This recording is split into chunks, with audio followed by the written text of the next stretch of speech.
Spieghiamo un attimo cosa avete fatto voi la scorsa settimana, che è un'iniziativa molto importante. È un'iniziativa molto importante, non siamo nuovi a queste iniziative, già 20 anni fa l'abbiamo fatta.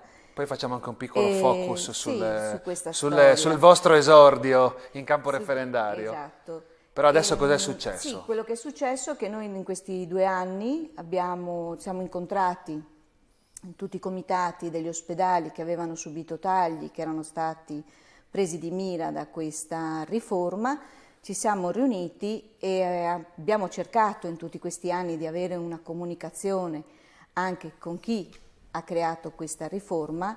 Non avendo alcuna risposta, abbiamo visto che l'unica risposta democratica che avevamo era proprio quella di dire un referendum Però abrogativo. credo ci siano stati incontri o proprio no?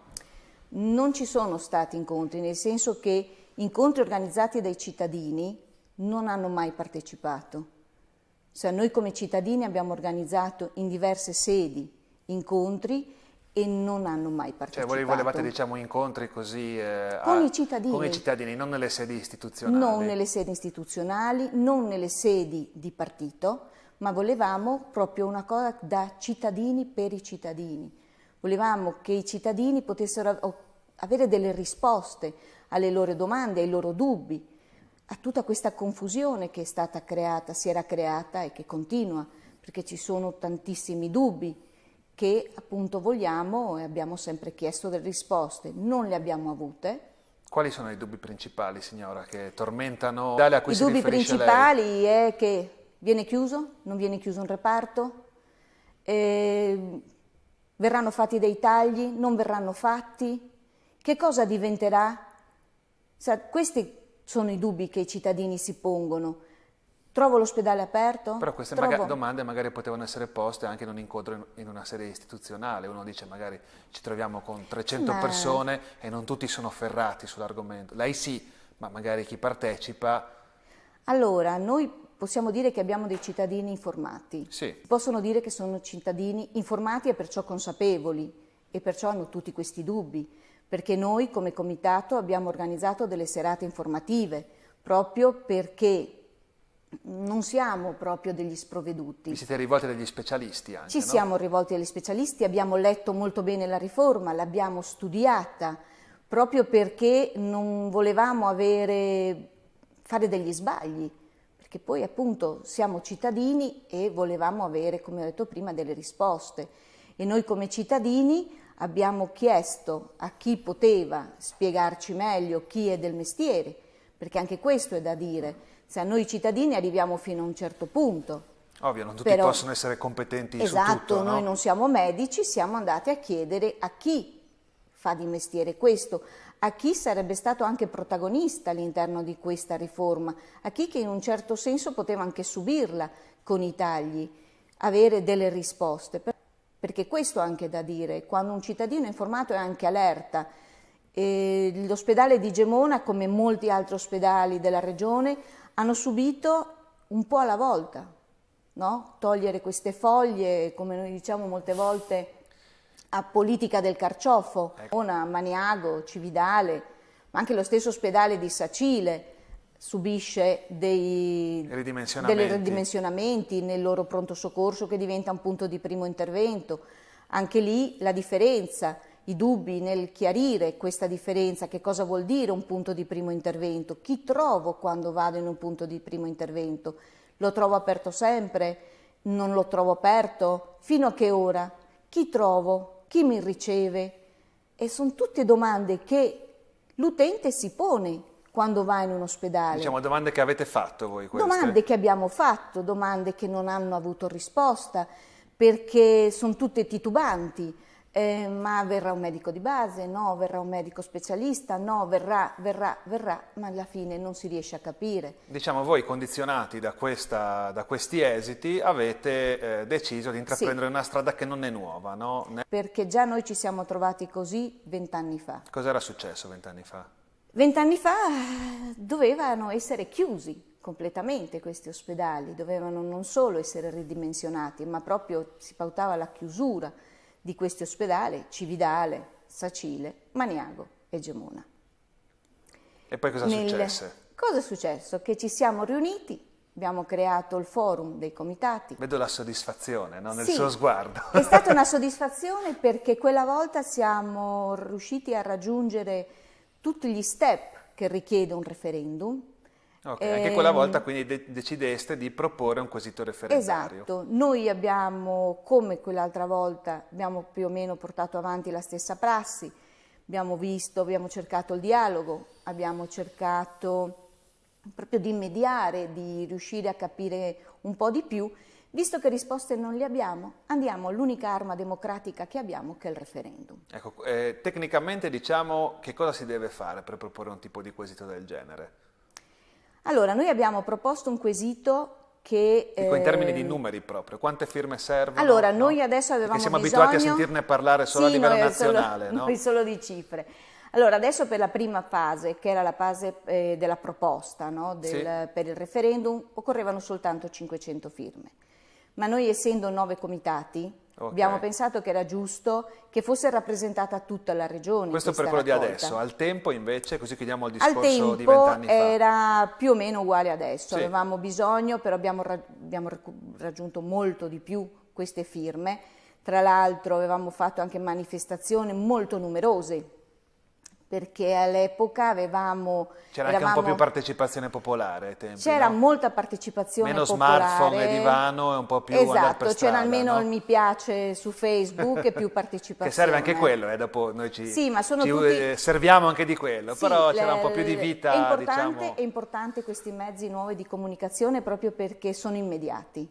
L'informazione arriva subito, è un'informazione che, se ben diretta, riesce veramente ad arrivare subito a chi deve recepire l'informazione, ma quando vai a vedere nelle manifestazioni sono numeri un po' falsi, diciamo, perché magari hai amici che non sono nel territorio. Sì, diciamo che non riflettono poi esatto. la partecipazione Noi fisica. non possiamo lamentarci, perché nelle nostre manifestazioni abbiamo sempre avuto una grande partecipazione della popolazione. In questo modo. E che cosa succede adesso? Adesso noi abbiamo raccolto 2500 firme. Anche qui ne bastavano 500. Ne bastavano 500, noi ne abbiamo raccolte 2500. In tutte le zone della regione. In tutte le zone Questo della per la regione. volontà. Esatto, noi perché appunto siamo tutti comitati ed è giusto che siano rappresentati tutti i cittadini. Quanti sono i comitati? 9. 9. Li elenchiamo? Li elenchiamo, Okay. così approfittiamo che li salutiamo. Perfetto. Che hanno fatto un grande lavoro. Allora, non perché sono di casa, ma Gemona. Beh, giustamente. Noblesse oblige, no?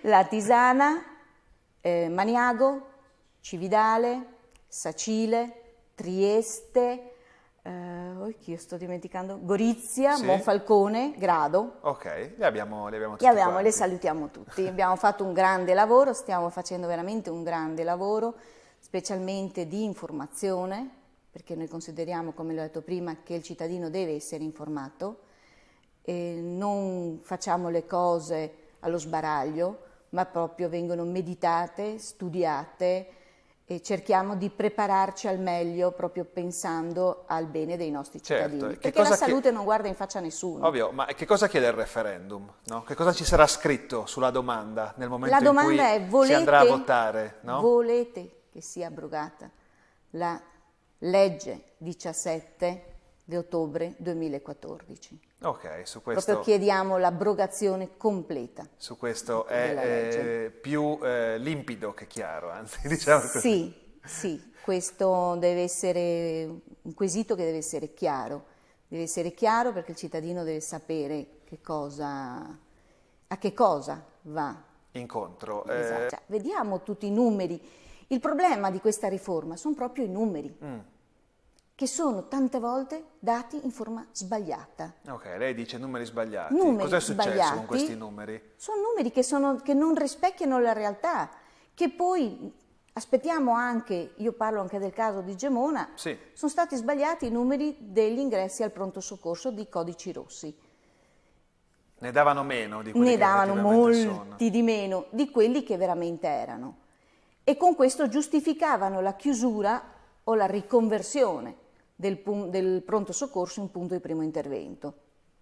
Abbiamo dimostrato che i numeri erano sbagliati, però loro hanno ammesso verbalmente, che riconoscevano c'è stato un errore, ma può capitare, uno è umano, sbaglia, ma poi sulla carta la correzione non c'è. Voi vi lamentate, al di là dei numeri, della perdita di eccellenze, giusto? Esatto, della perdita di eccellenze, perché accorpando certe realtà con altre, queste eccellenze si perdono.